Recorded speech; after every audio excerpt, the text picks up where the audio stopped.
Baie welkom by vandag se oordeenking. Ons gesels hierdie week oor hoe die Here ons lei deur die deure in ons lewe. Parker Palmer skryf graag oor prosesse van onderskeiding in ons as gelowiges se lewens. Volgens hom is een van die sleutelbeginsels van 'n lewe van onderskeiding om te leer wat die toe-deure in ons lewe aan ons wil kommunikeer. Het jy al daaroor gedink dat die Here 'n mens amper net soveel lei deur die deure wat toegaan of toe bly as deur die deure wat oopgaan? Soms gaan 'n deur van self toe. Een oggend staan jy net op en jy besef, sonder dat jy dit eers regtig agtergekom het, dat 'n deur toegegaan het. Soms word 'n deur in 'n mens se gesig toegeslaan en jy het nie veel beheer daaroor nie. Ander kere doen jy alles in jou vermoë om te keer dat die deur toegaan, maar die poging is einde ten laas vertiel. Dis nie so maklik om weg te draai van 'n toe-deur af nie. Dis meestal doodgewoon pynlik of ten minste uiters ongemaklik. Baie van ons staan eers vir 'n tyd lank op die deur en hamer. Ander van ons tuur vir maande of jare deur die sleutelgat om iets te probeer behou van wat agter die toedeur lê. Maar iewers moet ons elkeen besef dat wanneer ek wel wegdraai van die toedeur af, lê daar 'n hele ander realiteit in wag, waarvan ek vroeër nie eers bewus was nie. Kyk hoe mooi beskryf Parker Palmer dit.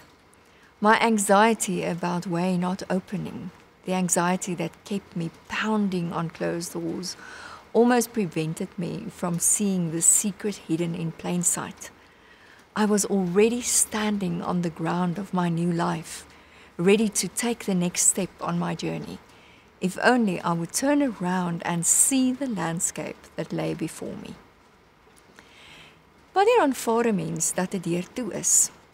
Of hoe weet jy of jy moet harder veg en die deur probeer oophou of oopmaak, en of jy eerder moet omdraai en wegstap of 'n ander pad stap na 'n ander oop deur? Ek wens dit was maklik om hierdie vrae te antwoord, want helaas is daar nie 'n one-size-fits-all oplossing nie. Ek is wel oortuig dat hierdie soort situasies waar mens wonder of jy dalk nou voor 'n toedeur moet wag en of jy moet aanhou om aan 'n toedeur te klop, groot hoeveelhede onderskeiding vra. Daarsonder kan dit gebeur dat jy jou lewe voor 'n toedeur omwag, terwyl daar 'n ganse realiteit aan die ander kant daarvan wag. Onderskeiding is die maandelange proses waar ek aan die hand van eenvoudige reflektiewe praktyke na die stem van my lewe, na die stem van my siel en na die stem van God luister. 'n Onderskeidende proses help 'n mens onder andere om te sien dat jy al so baie tyd voor 'n toedeur spandeer het, dat jy vasgevul geraak het in 'n donker gang.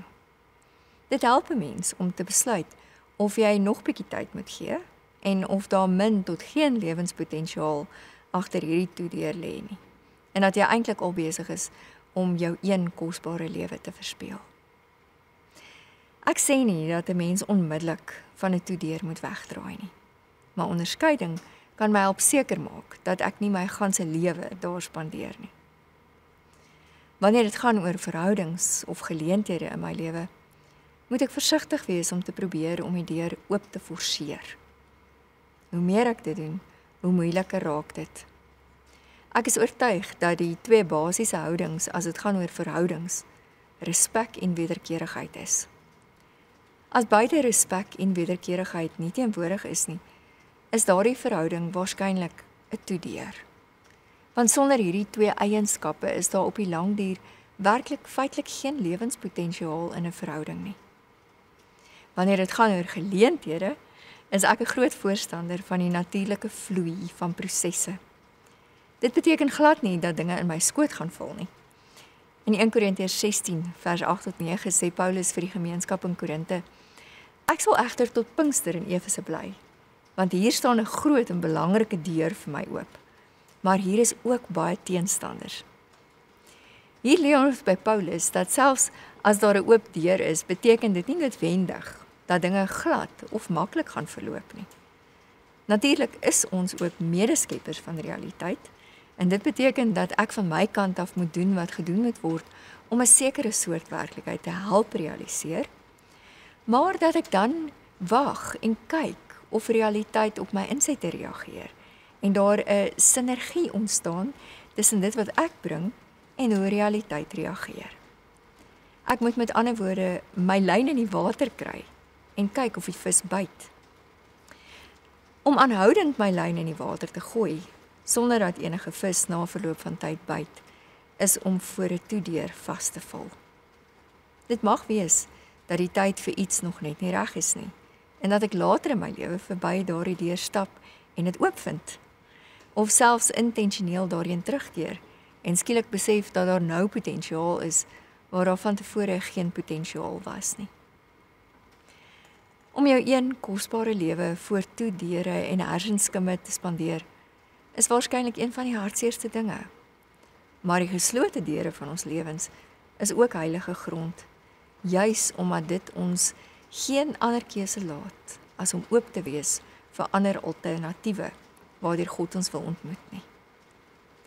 Ek wonder of daar dalk op die oomblik 'n toedeur in jou lewe is, waar die Here met jou vandag sou wou praat.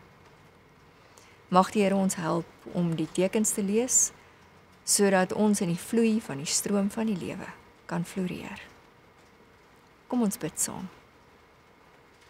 Dankie Here, dat ek kan weet, elke keer as 'n deur in my lewe toegaan, is dit ook deel van U pad met my.